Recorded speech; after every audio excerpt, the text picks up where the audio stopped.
Good afternoon, good evening, everyone. We are here live with Tony and Porschea Woods of Fowl Language. And let me just say, I have thoroughly enjoyed working with them virtually via email to make sure Fowl Language is featured in our Chef at Home basket. If you haven't tried it, you definitely need to try this. But before we get into the actual recipe, I just want to take some time and say thank you so much for being awesome to work with, and see if you can just introduce yourselves for us. Okay. Well, sure. My name is Porschea Woods, and my husband Tony Woods. I'm Tony Woods. All right, awesome. And so, tell me a little bit about how you got started.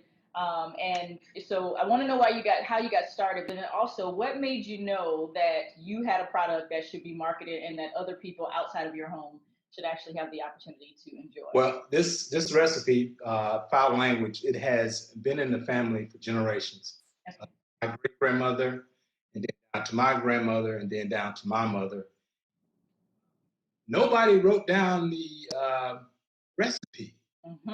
Okay. And I asked my grandmother one time when she was putting it together, she was saying a dibble of this, a dab of that, and a daffle dingle of this. I just write it down as you go. And so I wrote the instructions down, and I wrote down the ingredients, and a little bit. And that's when we came up with the name Fowl Language, because she said, hey, I was like, well, how do you know what goes into this? She said, well, the chicken talks to me, baby. I'm like, that's when I came up with the name Fowl Language after that. So the chicken talks to you. Okay. I'm assuming the chicken talks to you as well. That's been passed down? Yes. Awesome. So you have Grandma Margie's recipe, and it's amazing. You write it down.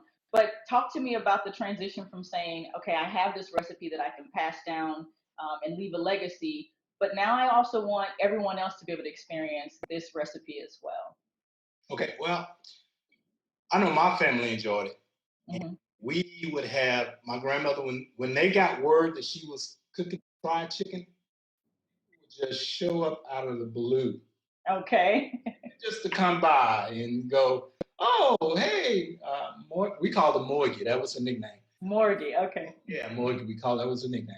And they would just show up, and look around, and all my cousins coming from everywhere, different people that I didn't know would show up, and she'd have to end up making more chicken while they were there waiting. Then I'm a little bit younger, but later on I'm thinking, my grandmother's recipe was pretty good. I think I'll probably get this out on the market, and I think I should share this. So that's when things kind of took a life of its own, and I got my wife involved and tell her what I wanted to do. Rest is history. So we're getting it together. Awesome. And so how long ago was that, from when you first started marketing and kind of commercially producing the product to today? I would say at least a year that he tinkered with it in the kitchen.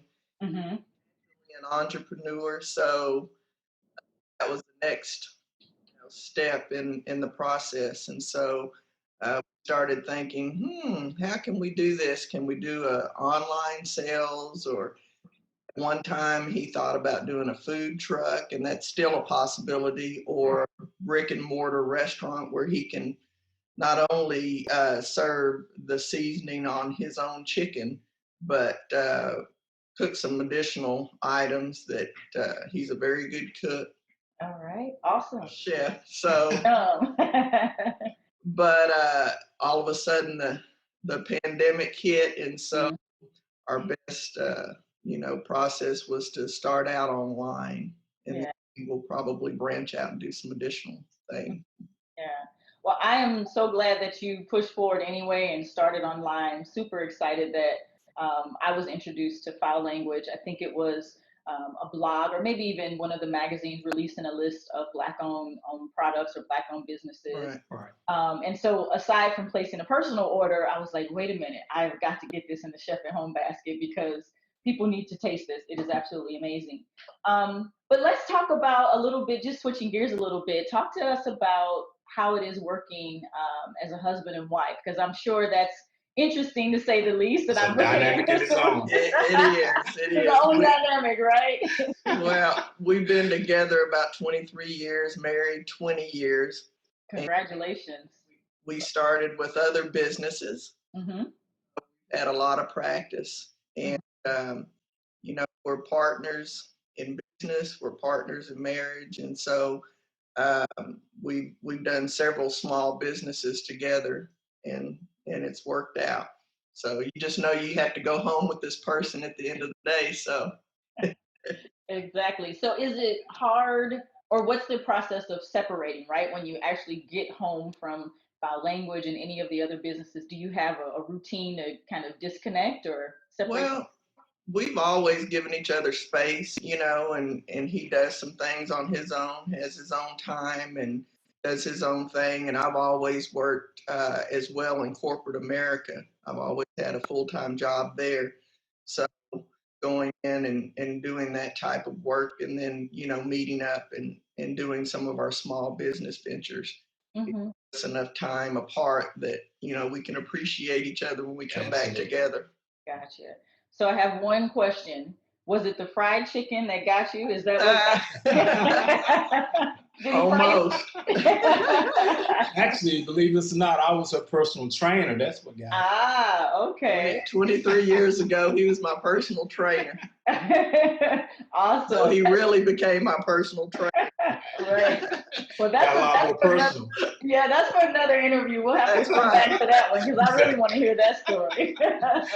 So let's talk about the chicken. So, like I said, here's my plate of fried chicken, and I literally have struggled with fried chicken. I think part of it is just the impatience of wanting it done. I don't know why I'm Right. impatient like that, but this came out perfectly. What else other than chicken have you used the Foul Language on? Are there other vegetables or anything? We tried this ourselves after one person made a purchase. I believe it was one of Portia's cousins. Mm-hmm. Made a purchase, and she sent us a photo. She tried it on fried okra, and yeah, it, Okay. it looked wonderful. Okay.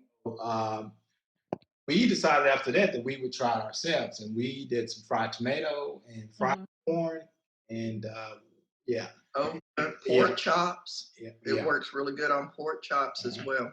So fried okra, fried corn, pork chops. I do think that you need to open that brick and mortar, and you can bring it to Baltimore. You can bring it to Baltimore, and you already have someone loyal. I will be there. Fried green tomatoes too. Yeah, fried green tomatoes. Really good. Really good. And I have some tomatoes growing in my garden, so I'll have to try that out. What's your favorite piece of chicken? What cut is your favorite to fry? I like the smaller pieces, like Okay. wings, drumettes, Mhm. wings. I just like the smaller pieces. They tend to cook a little bit quicker and are more manageable. Mhm. Yeah. When you go to eat. And the tenders, the chicken tenders are great. Kids love the chicken tenders without the bone in it. So the breast meat, and it cooks really well. That sounds really Easy. good. I'll have to try that. And I love the fact that you already have people who've been trying it on other items like the vegetables for our non-meat eating friends. So this is not a product that someone who's vegetarian can't still enjoy, right? So they can Right. fried corn, the okra. They still enjoy it. Yes, absolutely. So before we wrap up, I guess just want to see if you have any tips or suggestions for entrepreneurs or those getting started. Research, research, research. Okay. Patience. And it's just a matter of getting up every day, putting one foot in front of the other. And there's going to be failures, but those should be learning experiences. And I think having a business plan, because there are a lot of people that can cook really well or have products, but they don't have business sense. And if they don't, then they just need to seek that from a mentor or someone that has had a business. But I think really researching your your business before you get started, making sure that you have capital on hand so that you've got a long period of time to build up and not be stressed about the money side of things. And perseverance. Another part of that is customer service. Yes. Customer service. Yes. I will echo that. You have been absolutely great to work with. What impressed me the most was I can tell via our communications that you care about your products and where they go and how people Right. Absolutely. it's for you, it's not just doing something to make money or doing something and not really caring. The packaging, the way your items were shipped, the responsiveness. So all of that was very impressive to me, and I really appreciate it. And I know that our customers who receive the Fowl Language fried chicken batter in the chef at home basket will be thoroughly pleased. And my goal is that they come back and order, and that you all are out of stock. So Well, we would love that. We We'd love to have that problem. And we appreciate your support of our business. Absolutely. Thank you so much. So ladies and gentlemen, that is it with Mr. Tony and Miss Porschea Woods of Fowl Language. I am actually going to enjoy some of this chicken now that I have fried. And next time we will also be featuring Habib's Gourmet Sauce. They make honey mustard sauce and hot wing sauce, and I have tried them together, and it's a match made in food heaven. So All right. Love it. That sounds good. all right. Thank you so much. Thank All right. you. Thank you. Let's try some chicken.